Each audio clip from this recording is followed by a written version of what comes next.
Hi everyone, this is Chijioke Elizabeth here, your hosts. Hey, what's up? It's Rock. Hey, it's Chi. I'm really feeling this do-rag. Like I feel like we should have like That's do-rag pretty consistent. like monthly. Y'all gotta wear durags one day, man. All day. Like Look, I'll get one. Locks drying out anyways. Look a mess. I'm gonna get a yellow one though. So I could really Everybody have a durag day. We flex. can have we gotta do a happy hour recording one. Yeah, we do. That'd a be happy cute. hour. We should do a happy hour. Yeah. Okay. Well, that's happening. That's happy hour. And we shoot Yeah. on Fridays, so it's not inappropriate. Yeah. Put that down, producer. Write that down somewhere. It's written. So it's all right. So I wanted us to talk about something really serious today. So I saw a meme like maybe a few days ago that said, like, if Obama was in office, this would never have happened, right? And so, I started laughing because it's like, there is some, accuracy to that depending on who you ask. But like, it really had me just thinking about like, if I was in office, like this shit wouldn't have happened, and so I just wanted us to like talk about that. Like, how would we have handled this? And tracing it back from just like the beginning of the United States getting the news as a nation. Let's say each of you are the president of the United States and you receive news that China has just shut down due to a virus that has hit its nation, forcing it to shut down, its streets and quarantine a citizen. How would you, as the president of the United States, handle the coronavirus hearing that news? I feel like, especially given that there is going to always be lag time in terms of we found out it happened at a certain time, it started at a certain point, we find out at a certain point, we act, respond, execute, whatever. I feel like the best thing to do at that point would have been to get as much information as possible in terms of like trying to figure out those networks of communication between China, between the other countries that it was affecting, because I think that there's something to have been learned from the way that China, Japan, and South Korea handled the virus in terms of like making sure that people are taken care of, getting groceries delivered, getting income secured, getting housing secured, getting bills like dealt with in a different way than having it be the individual's responsibility to navigate all those in betweens, and then later on deal with the larger public health issue that inherently they have no control over. So I feel like gathering information, setting up systems, and then also like at the same time creating a system to disseminate information. So like I know that there's still like like right now you still have governors and you have like different leaders like hosting town halls or public forums, XYZ, whatever. But at the end of the day, I can't have Georgia opening up their state and saying it's okay to come out and be brave and come out, when in actuality it's actually going to get worse in Georgia now that it's coming down in New York, because there's that delay again. And so I feel like people are going to be anxious about the delay. People are going to constantly be anxious about when it's over, because it's not being handled in a way that's preemptive and preventative. It's extremely responsive. So I would have wanted to be much more preventative about my handling of it. Yeah. I agree there. I think the first thing I would have to do is I would have to have constant updates from whatever point person there is in China. I need y'all to tell me what's going on every single step of the way. I would like to have their medical officials be giving us constant information as to what does this virus look like on your population? What is that medical data? And that has to be updated every day. And then on top of that, I think where we failed is that when I say we, I mean the Trump administration. Is just taking this seriously and understanding that this is something that can immobilize an entire nation. If a nation like China, as big as China, has had to close down an entire region, then we should probably take it seriously and not be like, oh, we're Americans, oh well. I think America had so many benefits that we kind of blew. America isn't connected to any other country. Like, we're basically a continental island just here. So we could literally close ourselves off from the rest of the world, and like we could survive on our own because we have those type of resources. But it's expensive, and the reason why that didn't happen is because we made the calculation and that's too expensive. But seeing as we just spent like $4 trillion trying to address this in the aftermath, we could have probably lost that how many billions of productivity and said, all right, let's close down flights coming and going. Any international flights, any international movement gets closed down, period. January, let's just do it. And let's do it until China gets their situation under control. Let's do it until Italy, Europe gets it all under control. Sorry, if you guys need help, we'll send ventilators or whatever. America has kind of done that before, where in global crisis, America has basically just shut down. We did it in before World War I, we did it before World War II. We said, hey, we're not involved with this. You guys have a nice day.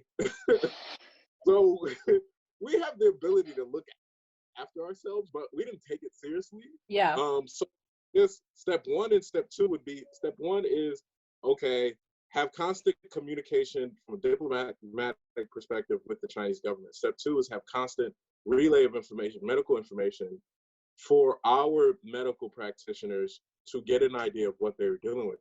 People did not know what this was. And it was, oh, this is a flu, this is it. But no, it's not. Like, the flu, I think the flu only infects 1.3 people per person that has it initially, and coronavirus infects 3 people. So that's how we went from like it only being 15 cases to now we have over 1 million cases in America alone. And today, 75,000 people are now dead because of coronavirus, which is insane. We probably lost more people. We haven't been able to capture that data. So yeah. I think being just closing down all international flights. Yeah. And tried to close down flights to China, but he had so many exceptions. It was still like 40,000 Chinese people that were able to come into the country after the flight ban from China because of the exceptions. You just need to close it all down. Right. Or you can say, okay, you guys can come to America, but you can only come through these port of entries. And when you come in, you have to take a seat in this hotel for 3 weeks. And you got to sit there. You can't move. We'll bring you food, everything. If you have your laptop, you can do whatever business you need to do at the hotel and just sit there. But there wasn't that type of thinking because at the central sort of nature of the Trump administration and America at large is this arrogance that nothing can touch us. Like, yeah. And it's because we're so removed from the rest of the world that we're able to feel that way. Like, nothing really happens over here. Like, because someone, in order to hurt America, you have to cross 2 oceans, right? So it's not really endeavor. But I feel like if we would have done that, we could have prevented all of this job loss. We could have prevented a lot of this death, but we weren't. So yeah, that's what I would have done. And then on top of that, start having those contingencies, those policy contingencies in play, so you don't have to scramble to pass bills at the last moment. Yeah. So if this and that happens, okay, then if it gets to a point where we have this many infections, all right, we're sending everybody home. Those who do not have work, okay, I need small businesses and whatever, you guys keep paying these bills, send us the bill. Send us the bill. We'll guarantee 80% of wages or whatever. Send us the bill. Do not fire your people, et cetera, et cetera. I'm freezing hiring. I'm freezing firing. You cannot fire anybody. It's against the law. This is an executive order. But there wasn't that type of thinking because our leaders aren't that intelligent at the current. The administration is just not that intelligent, and they don't like. There's an anti-intellectualism that's like seeped into like the White House, that's very just it's yeah. yeah. Yeah. Oh, if I was president and the coronavirus hit my desk and there was word that there was a virus going on at China and they were shutting down businesses and there was this whole thing going on, the first thing that I would have done is I would have added more money to the CDC. I would have given them like $2 billion, like just because they would have been like, oh, we don't even need this much. I would have been like, oh no, just here, take it, keep the change, make sure it does not touch the United States, make sure it does not. I don't even want it in the UK at this point. Like, just figure out how that's going to work and just do that.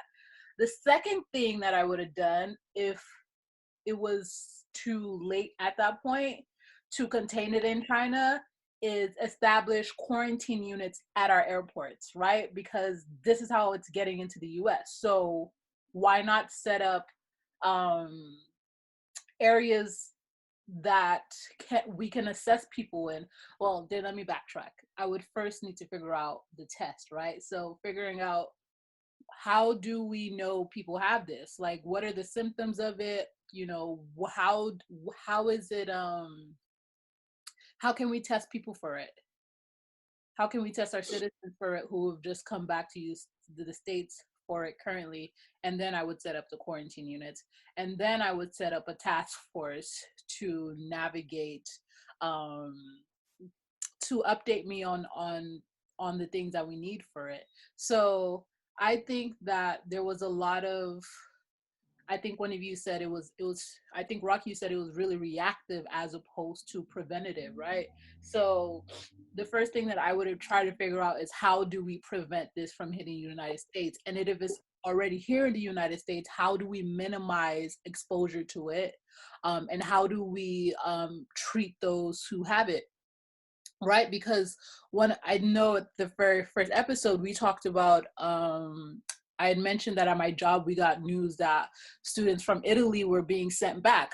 Why would you send, and at the time, us regular civilians, we don't have any kind of like knowledge about, the coronavirus, right? So once I learned why they were coming back, which was about like 2 weeks after the fact, I'm like, if they're already exposed in Italy to it, and this is not to sound harsh or like, brash or whatever the case may be, why would you not work with the Italian government to make sure that your citizens are protected in Italy because they're already exposed to it?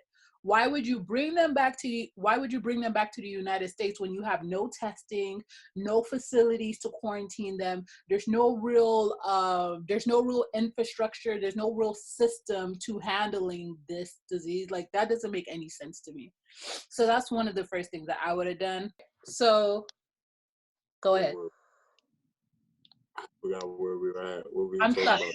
I have to figure out a smoother transition for us to like start and begin, and it's probably look like timing on all of our ends. I could put it in the chat. Last time I put it in the chat, but I don't know if you guys have like direct access to it, and I don't know if it'll alert you right away. Yeah, I see the chat. All right, let's do it that way then. Okay. But I think that's what. I think we were talking about Governor Newsom, yeah.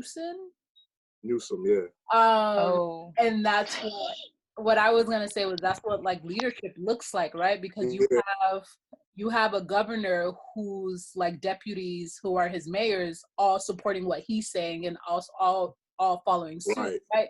So what happens if you do that at a federal, level? The problem, I think you run into our party system makes that hard, because you have Republicans on the federal and the White House and running the Senate, and then you have really what's interesting is how this is affecting mostly Democratic strongholds, because most Democrats live in urban areas or suburban areas. So it's disproportionately affecting people that do not support the president.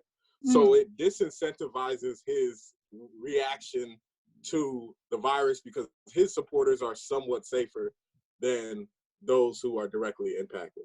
So for him, that's sort of where the rub is like, oh, this is happening in New York. Oh, well, even though he was born in New York. So New it's York like, guy. He's a Queens. yeah, I know, which is just like also like just the immigrant population of New York too. So you're like, why are you like Right. what you are?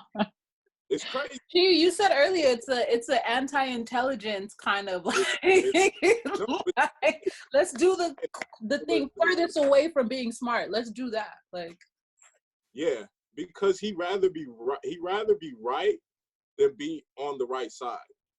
Right. So that's right there the line. he'd rather be right than to be on the right side of history. And but what is even more scary for me is that the people around him that understand the system and understand their duties are going along with this man.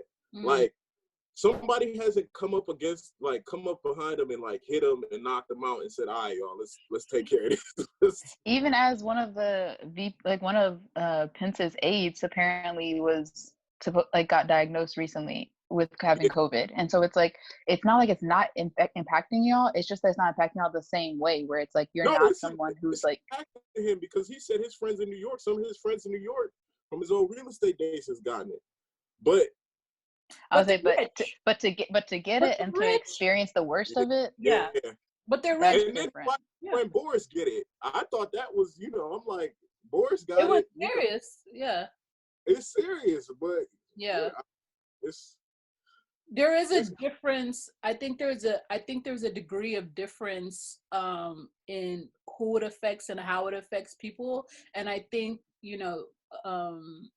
last episode we talked about like herd immunity, right? And if you have these people who are just already not really taking it seriously, already going out, practicing their civil liberties and like doing all of these things.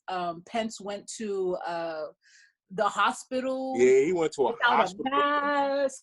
Trump is showing up a factory with gloss. Like, you just have all these people who are just if I get it, I get it, because they're right and they're white and they're rich. And like, if they get it, it may be a little uncomfortable for them for a while, but it's not life threatening to them, right? It might not work out for Trump though. I was like, because you really can't tell with this. It still will get people, and even just having it. Right. The lung capacity, your lung capacity and your liver. I know for a fact those are two things that they talked about being impacted after having it, especially if you experience it harshly. Yeah. So Experience with it, you can have long-term organ damage from it. Yeah. So I don't know if Trump will survive. I think they would do everything to make Trump survive, but the man is already obese. He already has high blood pressure. He already has cholesterol issues. He's like the perfect case for, and he's old. Yeah. Like they talk about, people over 60. Oh yeah, it's like over 60. Yeah. Yeah, like bro, you are literally, you're the example of who would die. You are one of the vulnerable populations, YG. You need to sit down. Unaware. Oh my God. Talk about lack of self-awareness literally killing you. Like, yes, no self-awareness. Bro, what? Oh, and this man wants to go out and do rallies. Rallies for what? Like, it's crazy. It's when you really think about it, it's really sad. This man man is crazy. He's man, wow. Right. You guys, I feel like we should end. Was there anything else that like you would like to bring up? Is there anything else that we missed? Should we do a recap of like our top 3 things we would individually do if we were overseeing the coronavirus?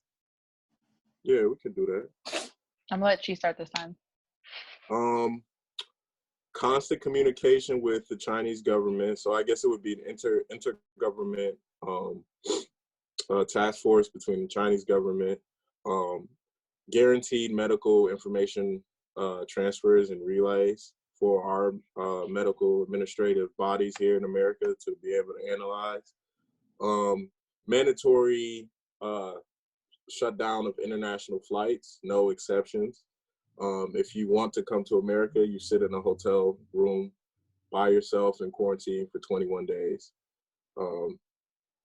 That would be the three biggest things that I, and then legislative contingency planning for worst case scenarios, so you aren't scrambling at the 11th hour to try to put together major pieces of legislation. You just have them ready and you vote on them immediately. So yeah, I feel like, I mean, definitely somewhat similarly, like trying to create a network of information to be disseminated between those that have experienced it, are experiencing it, and are doing, especially the ones who are the countries that are doing well with it. So kind of thinking about how do we continuously take on that learning that they're already experiencing from being at a different point with the coronavirus.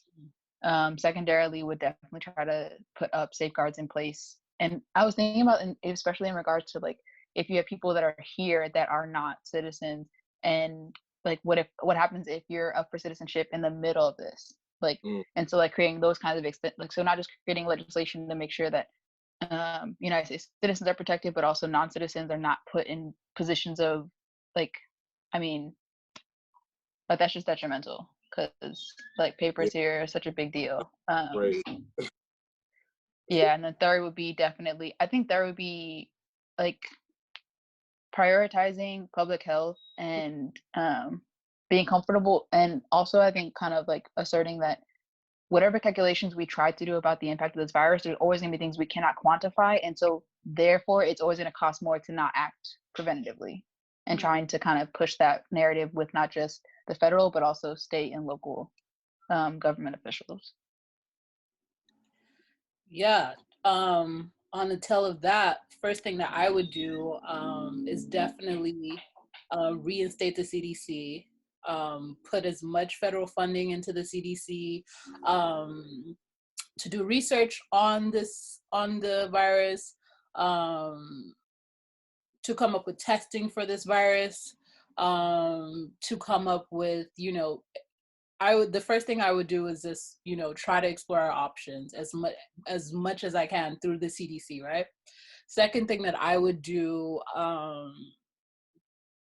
is, I really like what you said, Chi, so I'm going to steal this. Put a firing and hiring stop on all businesses. Whatever we as a federal government could do to support our citizens, to make sure that there is not an economic downturn, to make sure that,